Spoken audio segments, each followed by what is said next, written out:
Not your average tabletop. Woohoo! Welcome to Not Your Average Tabletop. I'm Zach. And I'm Pepper. And today we're giving our first impressions of Miss over Carcassonne, which is kind of first impression, and it's kind of like sixth impression. Because this is a cooperative. If you've never played Carcassonne, it's a game where you are taking these tiles and placing them out, and it's typically a competitive game where you're playing against your opponents, and whoever has the highest score wins. In this game, you are working together to try to meet some win condition, and typically that needed certain amounts of points, otherwise it plays very, very similarly to Carcassonne. It's almost exactly the same. There's just a few different changes, but other than that, it's very close to the same as Carcassonne, just a cooperative version of it. And it's going into it, we both enjoy Carcassonne quite a bit, so that's something to note. If you are someone that doesn't like Carcassonne, know that we did like Carcassonne going in, so that's where our opinions are coming from. I think it did a really great job at capturing Carcassonne in a cooperative manner. Sometimes it seems like people try to force a cooperative version of games and it just maybe doesn't work that well. It just is the way it is. But this one did an implementation where it's adding some ghosts in certain areas of the board, which are kind of a lose condition if you kind of use all of them, which I think is kind of what keeps the game working. Yeah, it's similar to Pandemic. If you run out of disease cubes, you lose the game. That's true. And then also kind of the timer of if you run out of tiles and you don't have the victory points, you also lose the game. Mm-hmm. I think it does. It's pretty seamless, the way that they implement kind of the win-lose condition of it to make it cooperative, and it still feels like Carcassonne when you're playing it, and you still kind of get a little bit of that sneaky competitiveness, because I think that is probably the best way to play this is so you kind of have different colored meeples for your players, and in two players you each have 3 of 2 different colored meeples. And it's just like Carcassonne, where if you share control of a castle, you each get the points. So I think that's kind of the big thing that we go for, is creating a large castle and trying to get 3 or possibly 4 meeples in it to score it 3 or 4 times.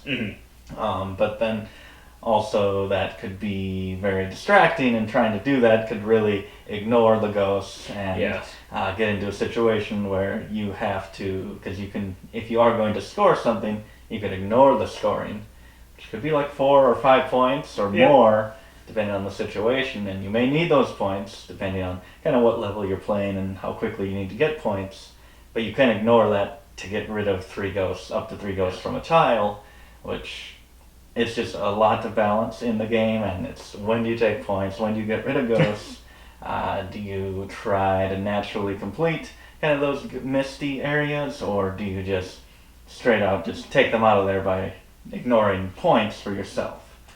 So I do like that. That gives you that option, because you can also get rid of ghosts in a couple other ways as well, but that is kind of the easiest, most for sure way of doing it. Trying to balance that is really fun, cooperative feeling mechanic in the game.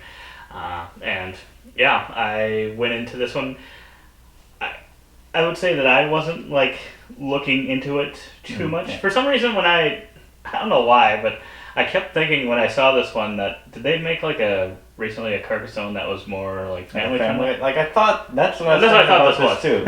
For some reason, that's what I was thinking this was, and then maybe it can be. Maybe it was talked about like that as well.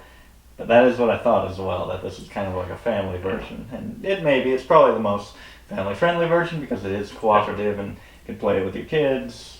I think you probably could play, I mean, again, I don't know kind of what age would be good. It says 8 plus on the side, so you can get them to reveal a tile, and you could work together if you wanted to kind of say, maybe we should put it there or something, or what do you think of this spot or this spot? I, after playing 4 of the different rounds and 4 levels, 6 total games-ish, You'll probably tell that I liked it quite a bit because I just want to keep kind of playing through those levels, but the last one took us a few attempts. Went right through the first 3. Yep. And the 4th one, setting it up and seeing what we had to do, it was like, this seems much harder. And then it ended up being much harder, and we failed it multiple times, but did finally beat it, and pretty close one, I think. And I don't even know how hard it's going to get, because I think there's 2 more levels, which I enjoy. I like that it does get to the point where you are a little scared.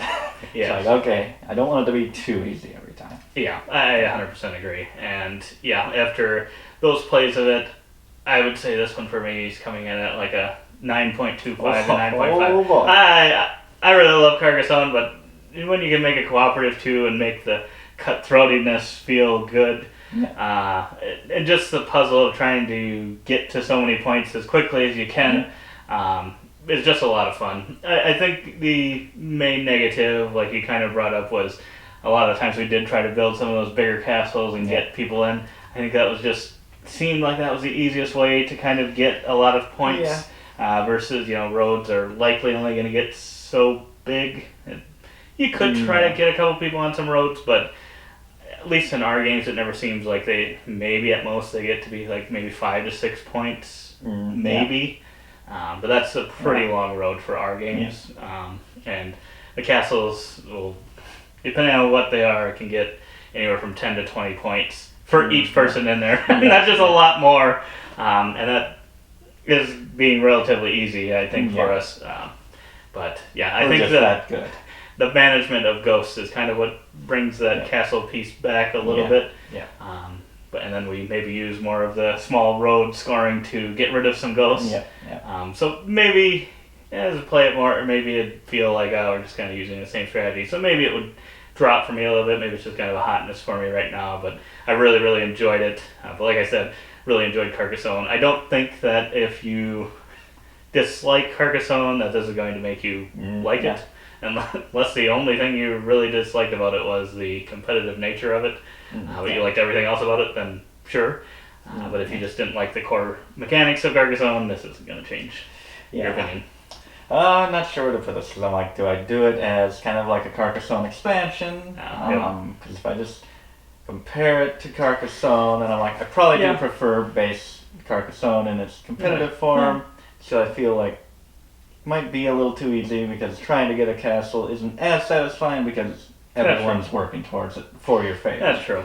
So I think it loses a little bit in there, but it does apply the kind of negative effects from the game itself pretty well. So I think there is still triumph and satisfaction in the game. So I think like Carcassonne is probably like a 10, just the whole system, but kind of as an expansion or an entry in it.